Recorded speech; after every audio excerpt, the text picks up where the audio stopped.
My name is Solid. I'm going to show you the first 10 skills you should learn from first to last that will bring you from beginner to what I would consider a pretty decent skater. First up, we have T-stops. These are every skater's go-to method to manage your speed, especially if you're going at the low to medium speeds. It's a little harder than it looks, but with these two drills, it'll make it a lot simpler to learn. At a standstill, place your skates in a T and slowly push yourself forward with your back leg. Once you're fully extended, pull yourself back up to where you started. Do this maybe 20, 30 times or until you don't feel like you're struggling to hold your balance. I highly suggest switching sides to learn this technique on both sides so that your wheels will wear out evenly. Once you feel comfortable, it's time to move on to the next exercise. We're going to call it the zombie drill. This time we're going to be pushing off our back leg and put a little more weight on the front foot so that you start drifting along. Once you start moving, pull your back leg into the T-stop position where you started. This should simulate the tension placed on your groin while braking at higher speeds. Now it's time to do it with a little more speed. You can either place your foot down or you can let your skate drag into the right spot. If you seem to be pulling off to one side, it's super normal. The way to fix it is just to lean a little harder onto the outside edge of your straight foot. The second skill I want you to learn is how to turn around. A lot of people call this the mohawk transition, but it's the most common way for people to go from forwards to backwards. To practice from a standstill, practice opening up your hips and creating the widest V possible. Then follow along with your second foot. And it's okay if you can't turn a full 180 degrees. You'll learn to somehow compensate for it with the momentum you get from spinning, and you'll gain more flexibility over time to where it'll just get easier and easier. Slowly introduce some speed to it, and now you can go backwards. As you get better, you can choose to do it smoother or exaggerate it, kind of just do it however you like. Next, we've got jumping. It's really just earlier the better for learning this skill, and there's no special techniques, you just got to start hopping.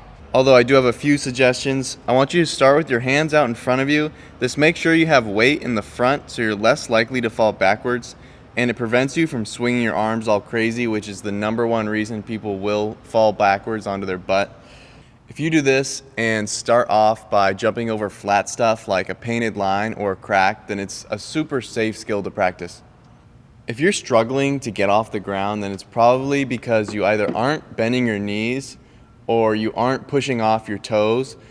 So in order to practice for this, I want you to do air squats at a standstill. That'll help you bend your knees more, and then just practice lifting your heels off and pushing with your frontmost wheel. And you just have to do those together.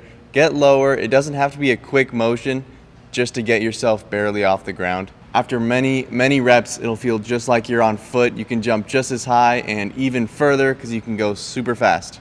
And now to upgrade your turning skills, we've got carving. This is the sharpest way to turn and really the only option when you're at really high speeds. It comes really natural for some people, but it's pretty challenging and can be very scary for some people. In order to carve, you have to be on both your left or right edges. To start learning this, I want you to slightly scissor your skates with your inside foot in front and lean to that side. There aren't too many drills for this kind of skill. You really just have to trust that when you lean over your center of gravity, the turning will save you. So just keep trying to turn a little further, lean a little further, until your skates get in the right spot and you will start carving. Once you feel confident with your carving, it becomes another braking method for you, and it's also how you learn parallel slides one day. Next, we've got crossovers. These allow us to accelerate while turning. The way I learn them is by taking baby crossover steps. Start while moving very slowly, and every time you pick your skates up, angle them towards where you want to turn. Slowly make each step larger until you're fully crossing over your skate. If you're getting stuck here, then you can walk onto the grass and just practice stepping all the way over. I suggest over-exaggerating the step to avoid your front and back wheel touching as you step over. It's also really important to do both sides equally. This is not a skill you want to have a favorite side for. You need to be able to turn on both sides. Eventually, crossovers will feel just like running. You can switch from left to right to normal strides, and it'll just add a flowiness to your skating. Number 6 is the snake. This is a fundamental slalom move that is sometimes referred to as skating in line. It helps to put 60 to 70% of your weight on the back foot in order to free up your front foot. All of your power comes from that back foot, and your front skate is really just there to guide you. Really focus on using both your inside and your outside edge to drive yourself forward. Since you aren't taking any steps, you need to use your upper body like you see me doing to generate enough force. Slalom cones will help a lot with your accuracy, but they are optional. This technique is going to further improve your edge control and just add a fun way to ride into your tool set. Riding on 2 wheels. Some people call this a manual, but I only consider it a true manual if your wheels are together. So for now, we're just going to call it 2 wheels. The heel toe variation is the easiest, so to get started, go on the heel wheel of your front skate and get used to riding around like this.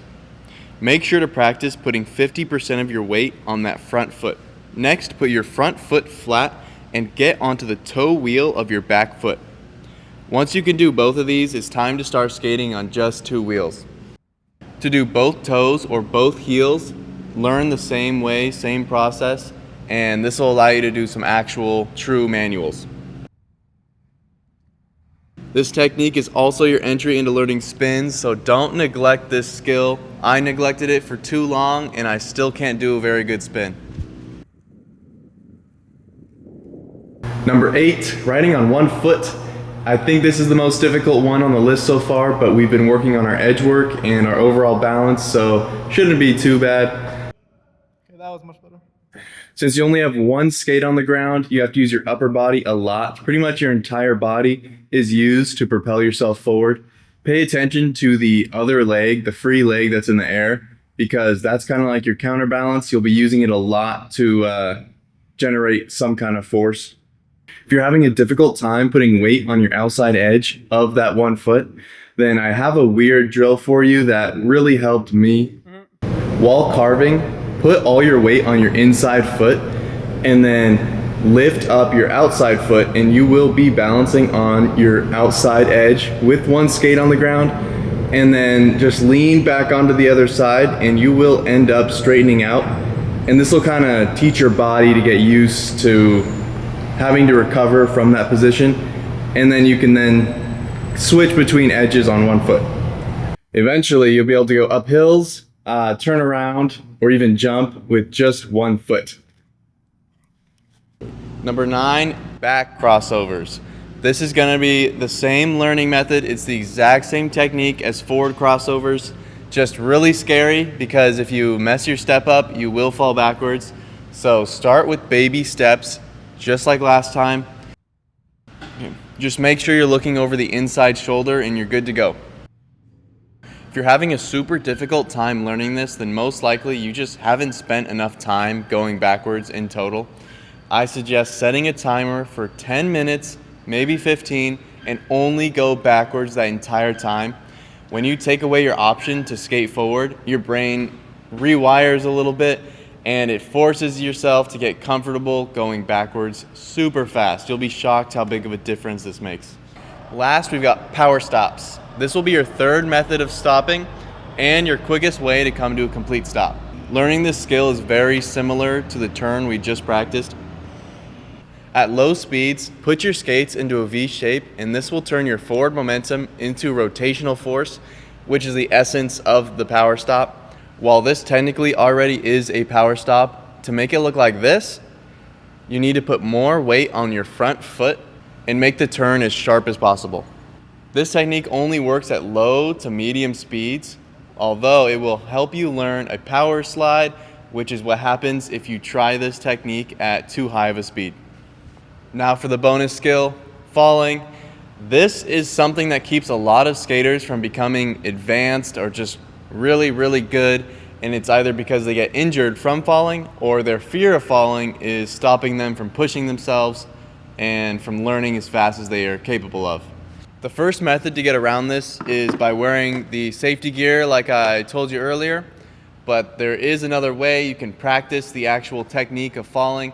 I suggest going to a playground or a field just to build some basic muscle memory and start rolling out of every single fall. You can also watch parkour videos. I know it sounds funny, but they are the pros at it. They will teach the exact technique needed for falling, and they can drop from 20 feet and take almost no damage. Getting good at this will allow you to shed the pads. You won't need them anymore.